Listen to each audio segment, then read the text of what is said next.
Purvanchal expressway तैयार है और अब इंतजार है एक्सप्रेसवे के उद्घाटन का। 16 नवंबर को पीएम मोदी पूर्वांचल एक्सप्रेसवे का उद्घाटन करने वाले हैं। उसके पहले सीएम योगी और रक्षा मंत्री राजनाथ सिंह एक्सप्रेसवे का जायजा लेंगे। आज एक्सप्रेसवे पर फाइटर प्लेन उतारे जाएंगे, इसकी जानकारी गोपनीय रखी गई है।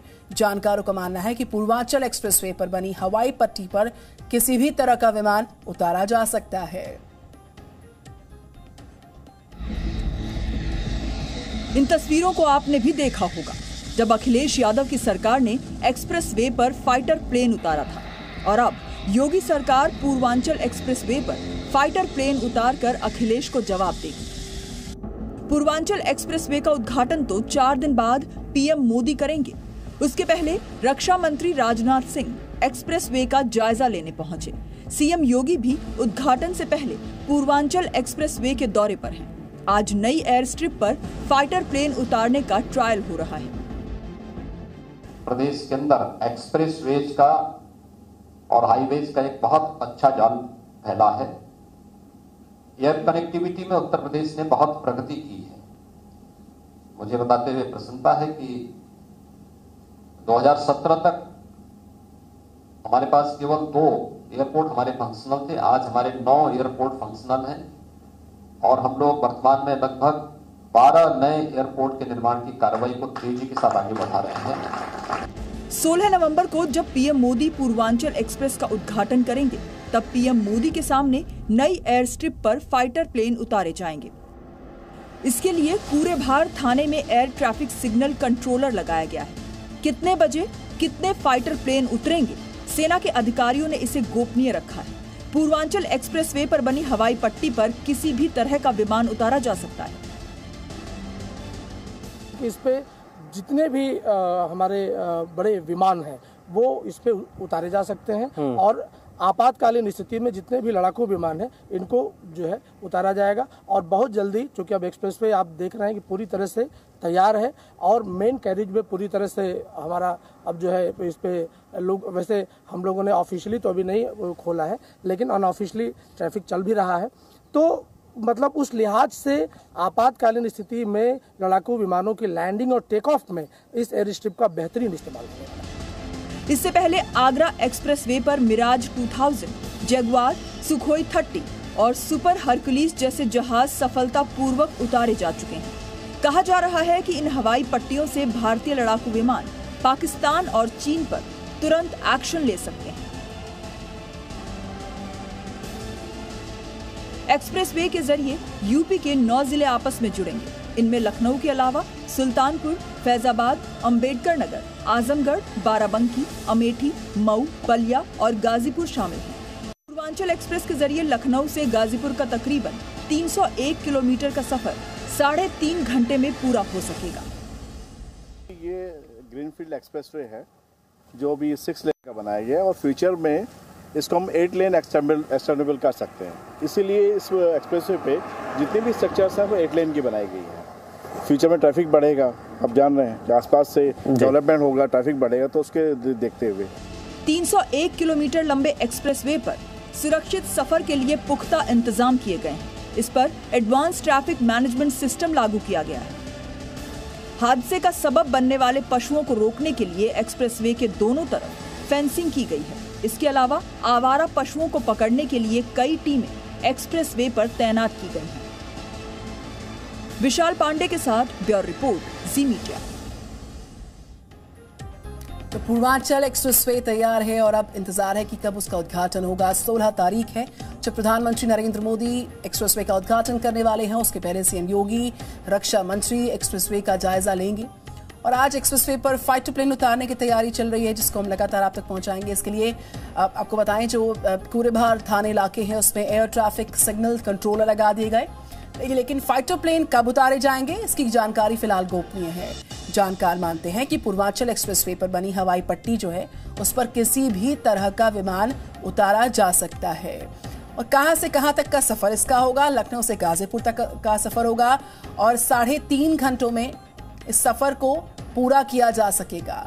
पूर्वांचल एक्सप्रेसवे की जो ABCD यानी कि उसके बारे में सारी डिटेल्स ई न्यूज आपको लगातार अपनी खास रिपोर्ट्स के माध्यम से दिखा रहा है, खास कवरेज के माध्यम से दिखा रहा है। 301 किलोमीटर का सफर है 3.5 घंटे में इस सफर को तय कर लिया जाएगा। लखनऊ से गाजीपुर तक का यह सफर तय किया जाएगा। सुरक्षा के लिहाज से बेहद पुख्ता व्यवस्था है यहाँ पर और एडवांस ट्रैफिक मैनेजमेंट सिस्टम यहाँ पर है जिसकी व्यवस्था यहाँ पर की गई है और पशुओं को रोकने के लिए भी यहाँ पर विशेष व्यवस्था है। फेंसिंग की बात करें, एक्सप्रेसवे के दोनों तरफ फेंसिंग की व्यवस्था है। टीम्स को तैनात किया गया आवारा पशुओं को पकड़ने के लिए। अगर आवारा पशु पूर्वांचल एक्सप्रेसवे पर आते हैं तो उनको पकड़ने के लिए व्यवस्था की गई है। तो 16 नवंबर को समाजवादी विजय रथ निकालेंगे अखिलेश यादव, ये जानकारी इस वक्त की मिल रही है।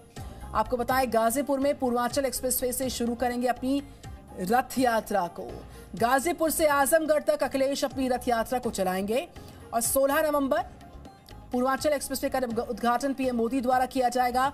16 नवंबर को ही इस रथ यात्रा को गाजीपुर से आजमगढ़ तक निकाला जाएगा। पूर्वांचल एक्सप्रेसवे का उद्घाटन पीएम मोदी द्वारा उसी दिन किया जाएगा।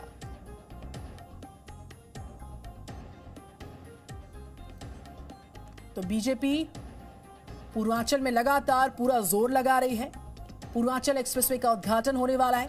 गृहमंत्री अमित शाह भी आज वाराणसी पहुंच रहे हैं। माना जा रहा है कि गृहमंत्री अमित शाह यूपी में बीजेपी कार्यकर्ताओं को जीत का मंत्र भी स्पीच देंगे। साथ ही साथ खबर आ रही है गाजीपुर से आजमगढ़ तक अखिलेश की रथ यात्रा का इस वक्त अपडेट मिल रहा है। 16 नवंबर वो तारीख जब पूर्वांचल एक्सप्रेसवे का उद्घाटन का मौका पीएम मोदी द्वारा ये उद्घाटन होगा और उस दौरान अखिलेश की रथ यात्रा की भी जानकारी मिल रही है। और गृहमंत्री अमित शाह की हम बात कर रहे हैं। पूर्वांचल यात्रा और पीएम मोदी के प्रस्तावित दौरे पर अखिलेश यादव ने निशाना साधा। अखिलेश यादव ने ट्वीट किया और लिखा कि उत्तर प्रदेश में अपनी हार सामने देखकर बीजेपी के शीर्ष नेतृत्व में खलबली मच चुकी है और इसीलिए हर सप्ताह कोई ना कोई दौड़ा चला आता है।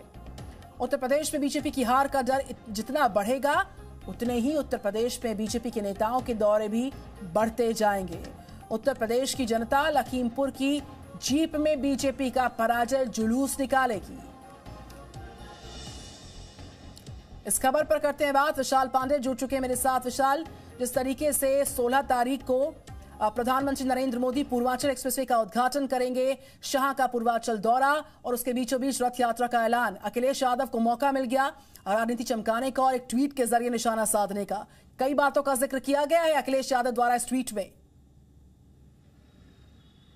निधि, देखिए, गृह मंत्री अमित शाह शाम 5 बजे वाराणसी पहुंचेंगे। 2 दिन का उनका उत्तर प्रदेश का दौरा है और आज शाम उत्तर प्रदेश के विधानसभा चुनाव की सबसे बड़ी समीक्षा बैठक करेंगे। 403 विधानसभा सीटों के प्रभारी, सह प्रभारी, इसके अलावा यूपी बीजेपी के जो 98 संगठनात्मक जिले हैं उनके अध्यक्ष और प्रभारियों को भी बैठक में बुलाया गया है। एक एक विधानसभा की रिपोर्ट अमित शाह खुद लेंगे क्योंकि ये चुनाव की सबसे बड़ी तैयारी बताई जा रही है बीजेपी की और यह बैठक आज देर रात तक चलेगी। उसके बाद 13 नवंबर को गृहमंत्री अमित शाह आजमगढ़ जाएंगे जो कि अखिलेश यादव का गढ़ माना जाता है। वो वहां से सांसद हैं, वहां पर राज्य विश्वविद्यालय का शिलान्यास करेंगे, जनसभा को संबोधित करेंगे। आजमगढ़ के बाद अमित शाह 13 नवंबर को ही बस्ती जाएंगे, बस्ती के बाद गोरखपुर जाएंगे और फिर दिल्ली वापस जाएंगे। कुल मिलाकर देखा जाए तो ये पूर्वांचल पर बीजेपी बहुत ज्यादा फोकस कर रही है क्योंकि पूर्वी उत्तर प्रदेश की 156 विधानसभा सीटों के समीकरण को बीजेपी पूरी तरह से साधना चाहती है। इसीलिए प्रधानमंत्री नरेंद्र मोदी के दौरे हों वो सबसे ज्यादा पूर्वांचल में लग रहे हैं, गृहमंत्री अमित शाह के दौरे हों वो पूर्वांचल में ज्यादा लगाए जा रहे हैं। और आप अगर देखिए अखिलेश यादव भी जब 13 नवंबर को आजमगढ़ में अमित शाह रहेंगे तो 13 नवंबर को ही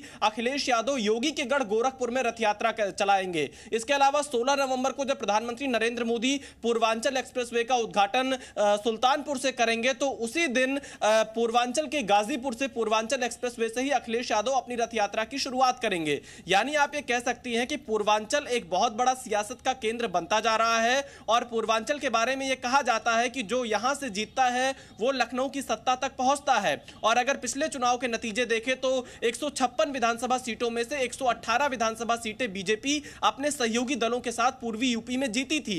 उसी प्रदर्शन को बीजेपी दोबारा दोहराना चाहती है, जबकि समाजवादी पार्टी अखिलेश यादव पूर्वांचल में अपनी स्थिति को मजबूत करना चाहते हैं ताकि पूर्वी यूपी में वो बीजेपी को टक्कर दे सके। इसीलिए उन्होंने ओम प्रकाश राजभर से भी गठबंधन किया। अब देखना यह होगा कि अमित शाह आज जब वाराणसी के दौरे पर हैं, क्या कुछ चुनावी टिप्स देकर जाते हैं। आजमगढ़ में क्या अमित शाह किस तरह का भाषण देते हैं, क्योंकि पूर्वांचल पर अमित शाह अब यहां पर पूरी तरह से सक्रिय हो गए हैं। निधि, बिल्कुल, और सही में एक और बात सामने आ रही कि क्यों पूर्वांचल से जीत का हाईवे को कहा जा रहा है। जिस तरीके से आप भी समझा रहे थे, उसको और बेहतर तरीके से समझने की और कोशिश करेंगे। विशाल, बहुत शुक्रिया आपका जानकारी तमाम साझा करने के लिए। और इस बीच जिले है 26 यहां पर और विधानसभा सीट 156 है। बीजेपी का जो मिशन है, उस पूर्वांचल के मिशन को साधने के लिए जो एक के बाद एक दौरे हैं, तमाम कवायद जो जारी है और उससे खलबली मचना लाजमी है। 2017 के नतीजे, बीजेपी गठबंधन के खाते में 118 सीट्स का आना और बीजेपी का जो मिशन पूर्वांचल है, उसमें क्यों कहा जा रहा है कि पूर्वांचल से जीत का हाईवे तैयार हो रहा है। 26 जिले शामिल है, विधानसभा सीट 156 है कुल मिलाकर। और बीजेपी का जो मिशन पूर्वांचल है, उसमें 2017 के नतीजे, जिसमें बीजेपी गठबंधन को 118 हासिल हुई थी seats. Presenting B News app, available on Google Play and App Store. Download it now.